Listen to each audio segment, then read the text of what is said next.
Nous venons de rajouter la liste des utilisateurs à notre effect et nous voyons que tout fonctionne correctement jusqu'à présent. Le seul problème que nous avons encore, c'est que pour le moment, si nous regardons dans notre store, nous n'allons pas voir la liste des utilisateurs complète qui est affichée.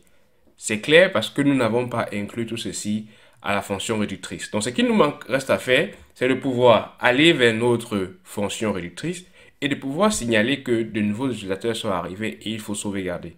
Pour le faire, nous allons nous rendre dans notre réducteur et dans notre initial state, nous allons rajouter un élément ou du moins dans notre root state, nous avons notre liste d'utilisateurs qu'il nous faut remplir maintenant.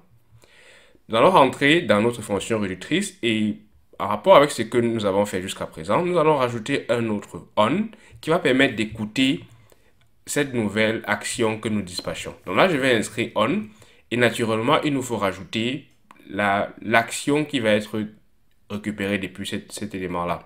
En rentrant dans notre sélecteur, dans la liste de nos actions, nous allons voir que nous avons load user success, etc. Donc, nous allons rentrer dans la liste dans le réducteur et nous allons importer depuis nos actions load user et load user success. Donc là, on va prendre load users et on va prendre load users success. Dans ce cas, je vais rentrer dans ma fonction on et je vais simplement dire que lorsque nous aurons la première action load users, alors dans ce cas, nous pourrions récupérer le state qui sera de type root state naturellement et dire qu'à partir de cela, puisque l'autre user ne renvoie pas de propriété, on pourra simplement dire qu'il va retourner un élément. Donc, il va retourner simplement le state jusqu'à présent. Donc, dans ce cas, là, je vais mettre simplement un return et mettre à l'intérieur le state que nous avons jusqu'à présent à l'intérieur grâce au spread du JavaScript. Pour le moment, il va copier juste les mêmes valeurs identiquement. Mais pour le moment, nous ne pouvons pas faire grand-chose ici. Je vais revenir tout à l'heure pour vous montrer quelque chose qui peut être intéressant lorsque nous avons load user. Ce que je vais faire, c'est que je vais dupliquer maintenant load users et je vais en faire load user success, la partie qui nous intéresse particulièrement. Dans ce cas, par exemple, le state actuel ne change pas, mais il va plutôt être étendu à de nouvelles valeurs users. Là, dans ce cas, je vais prendre les props qui vont arriver naturellement. Donc là, je vais dire que je reçois des props aussi.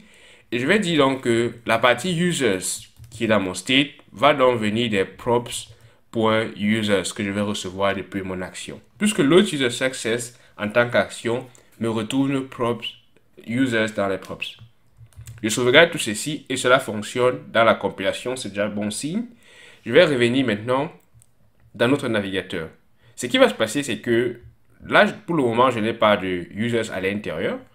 Nous allons cliquer sur notre bouton Load Users et nous allons voir qu'automatiquement, après le success, nous recevons dans la console l'action qui a été dispatchée.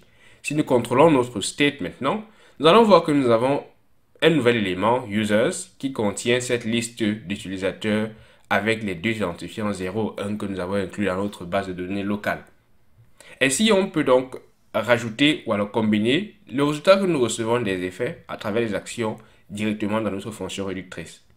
Pour le moment, nous avons eu deux éléments. Peut-être vous allez vous demander à quoi ça sert d'avoir deux si j'aurais pu tout simplement mettre ici que j'ai la liste des utilisateurs dans load user success. Il peut arriver que pour une raison ou pour une autre, notre service web par exemple ne nous retourne pas directement ou bien tout de suite des valeurs à recevoir. Peut-être parce que cela va prendre un peu de temps pour pouvoir charger les éléments. Je prends un exemple. Je vais rentrer dans notre service que nous avons créé. Et nous allons mettre un delay.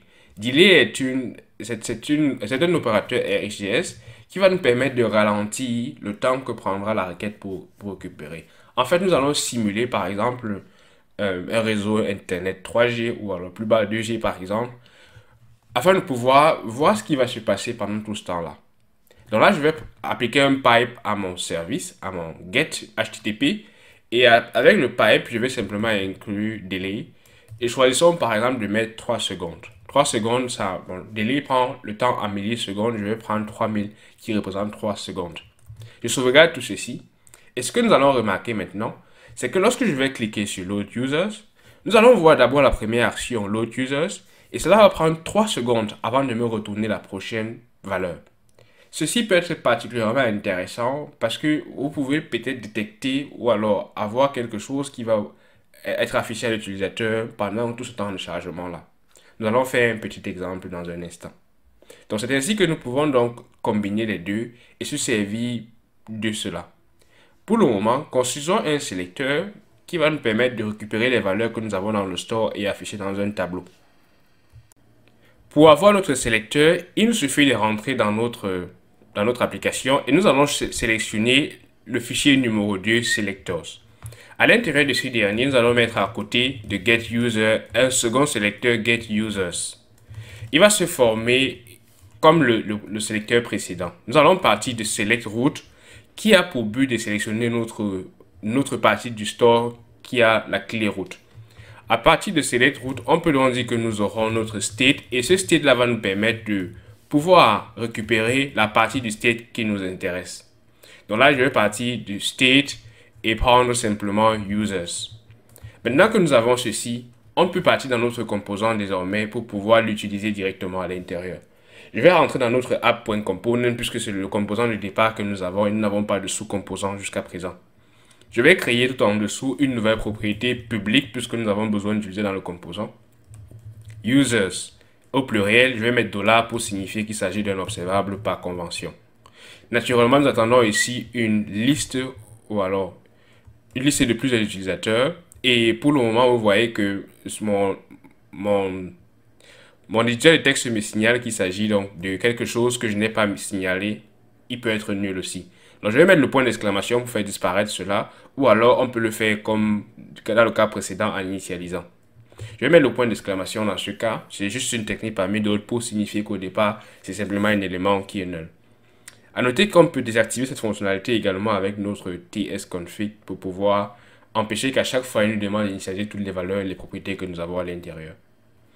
Je vais donc pour le moment aller dans mon ng-on-init qui est le lieu pour moi où je préfère attribuer. Je vais supprimer ce que nous avons mis comme HTTP précédemment. Et je vais mettre 10.user simplement.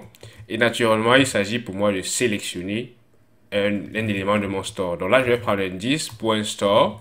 Vous pouvez choisir l'une des méthodes que nous avons apprises pour pouvoir sélectionner. Je vais prendre le pipe et je vais faire appel à l'opérateur select pour pouvoir appeler getUsers désormais.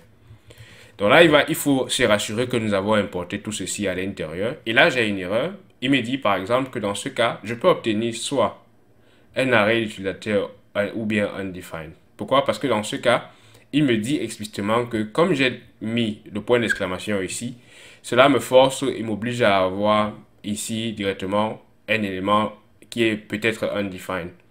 Pour pouvoir le faire, puisque je reçois quelque chose ici qui est peut-être undefined, je vais donc pouvoir rajouter mon point d'exclamation et je vais rentrer à l'intérieur de notre state et rendre cela pas undefined. Donc je vais rentrer ici puisque nous l'avons déclaré de façon optionnelle. Je vais pouvoir mettre là sans avoir l'obligation que ce soit undefined. Je vais supprimer ça et il faut donc naturellement initialiser cet élément, cette valeur-là. Donc là, je vais initialiser avec un array vide et nous n'aurons plus cette difficulté-là. Donc, désormais, je peux utiliser tout ceci dans mon application. Nous avons chargé la valeur qui va être contenue ici. Et ce que je peux faire maintenant, c'est de partir à l'intérieur de mon application. Et je vais mettre tout simplement en dessous la valeur que nous allons recevoir.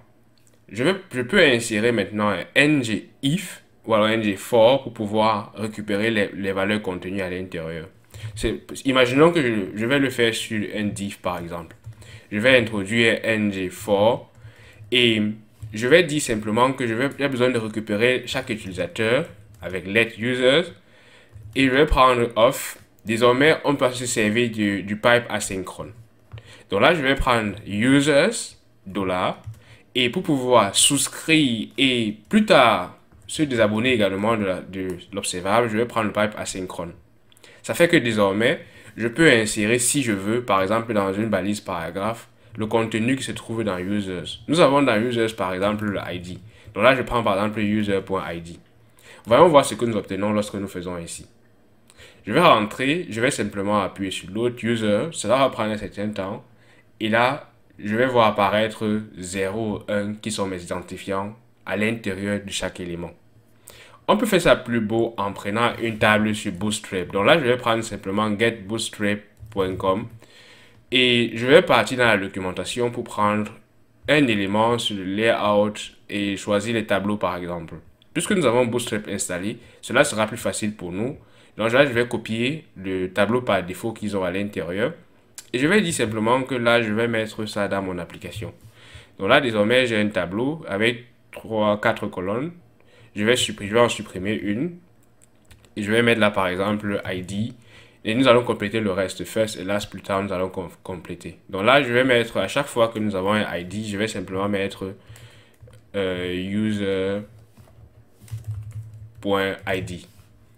Donc là, naturellement, je peux me débarrasser à chaque fois d'une colonne et je peux me débarrasser de chaque chose qui va venir à l'intérieur de mon TR.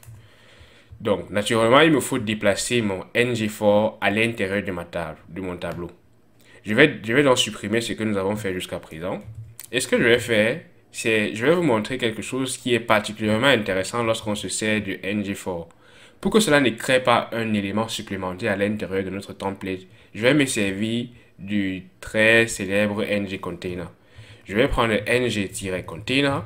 Cela vous permet d'utiliser les directives Angular sans avoir besoin de faire afficher un nouvel élément à l'intérieur. Donc là, je vais mettre ng4 dessus et je vais donc déplacer mon bloc du tableau tr tout simplement à l'intérieur de ce dernier. Ça fait qu'à chaque fois, du moins pour le nombre d'éléments qui va se trouver dans ma liste d'utilisateurs, j'aurai autant de fois les tr affichés sur ma page.